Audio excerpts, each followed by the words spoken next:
So people who are acting tough will say things like failure isn't an option. Well, if you want to be mentally strong, it's more about recognizing failure might actually happen, but I'm strong enough to deal with it if it does. So whether you're going to ask for a promotion or you're going to apply for a new job, it's not about positive thinking and thinking this is definitely going to turn out right. Maybe it's about realistic thinking and recognizing this may not work, but to also remind yourself you're strong enough to handle. So I have a Facebook friend whose life seems perfect. She lives in a gorgeous house and she has a really rewarding career. And she and her family go on all these exciting adventures together on the weekends. And I swear that they must take a professional photographer along with them. Because no matter where they go or what they do, the whole family just looks beautiful. And she's always posting about how blessed she is and how grateful she is for the life that she has. And I get the feeling she's not just saying those things for the sake of Facebook, but she truly means it. How many of you have a friend kind of like that? And how many of you kind of don't like that person sometimes? We all do this, right? It's hard not to do. But that way of thinking costs us something. And that's what I want to talk to you about today, is what our bad habits cost us. Maybe you scroll through your Facebook feed and you think, so what if I roll my eyes? It's just 5 seconds of my time. How could it be hurting me? Well, researchers have found that envying your friends on Facebook actually leads to depression. That's just one of the traps that our minds can set for us. Have you ever complained about your boss?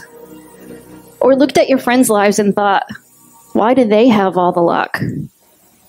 Can't help thinking that way, right? That way of thinking seems small in the moment. In fact, it might even make you feel better in the moment. But that way of thinking is eating away at your mental strength. There's 3 kinds of destructive beliefs that make us less effective and rob us of our mental strength. The first one is unhealthy beliefs about ourselves. We tend to feel sorry for ourselves.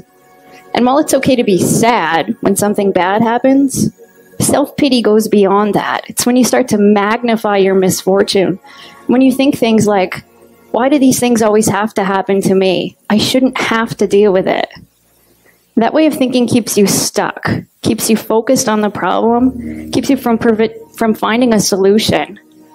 And even when you can't create a solution, you can always take steps to make your life or somebody else's life better. But you can't do that when you're busy hosting your own pity party.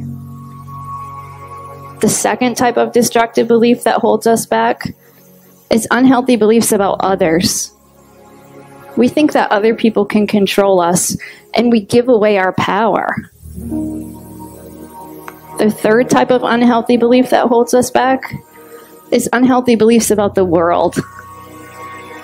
We tend to think that the world owes us something. We think, if I put in enough hard work, then I deserve success. But expecting success to fall into your lap like some sort of cosmic reward will only lead to disappointment. But I know it's hard to give up our bad mental habits. It's hard to get rid of those unhealthy beliefs that we've carried around with us for so long. But you can't afford not to give them up. Because sooner or later, you're going to hit a time in your life where you need all the mental strength that you can muster. My journey taught me that the secret to being mentally strong is that you have to give up your bad mental habits. Mental strength is a lot like physical strength. If you wanted to be physically strong, you'd need to go to the gym and lift weights. But if you really wanted to see results, you'd also have to give up eating junk food. Mental strength is the same. If you want to be mentally strong, you need good habits like practicing gratitude. But you also have to give up bad habits like resenting somebody else's success. No matter how often that happens, it'll hold you back. So, how do you train your brain to think differently?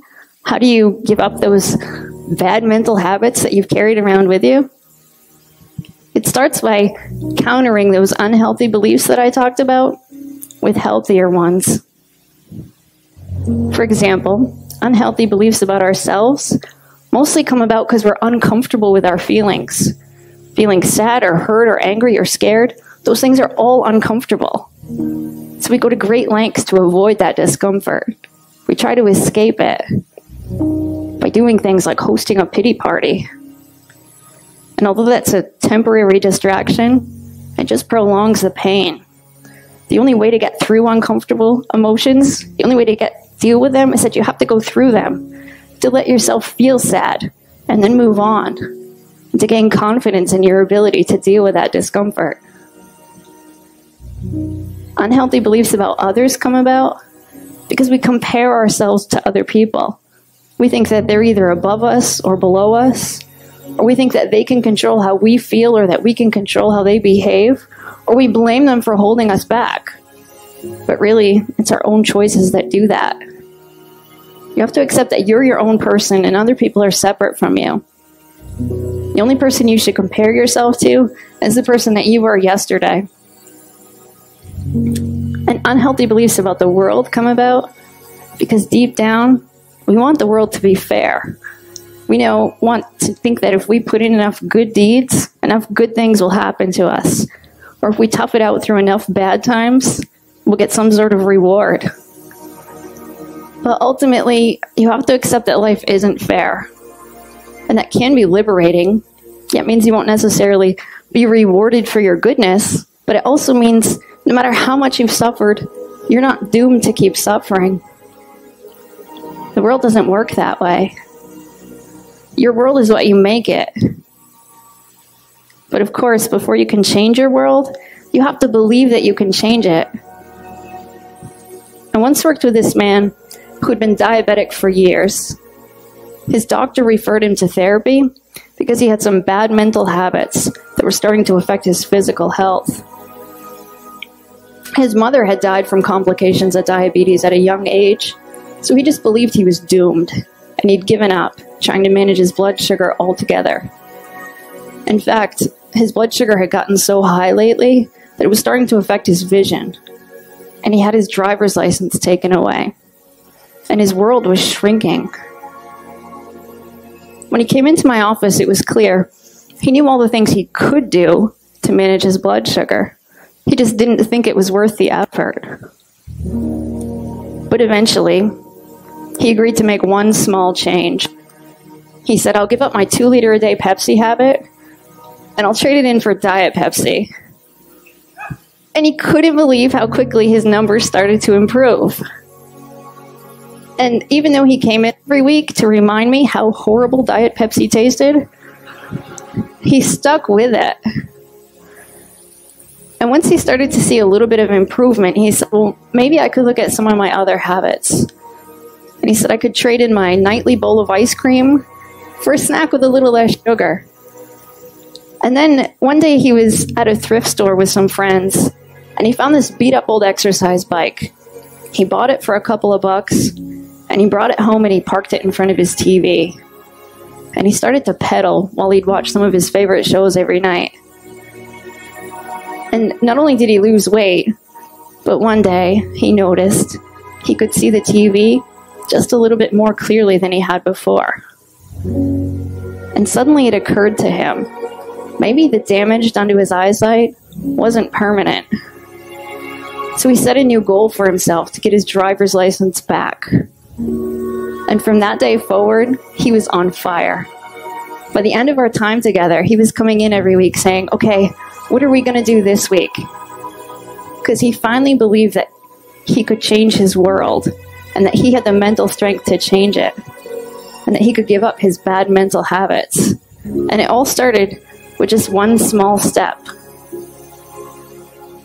So I invite you to consider what bad mental habits are holding you back. What unhealthy beliefs are keeping you from being as mentally strong as you could be? And what's one small step that you could take today, right here, right now?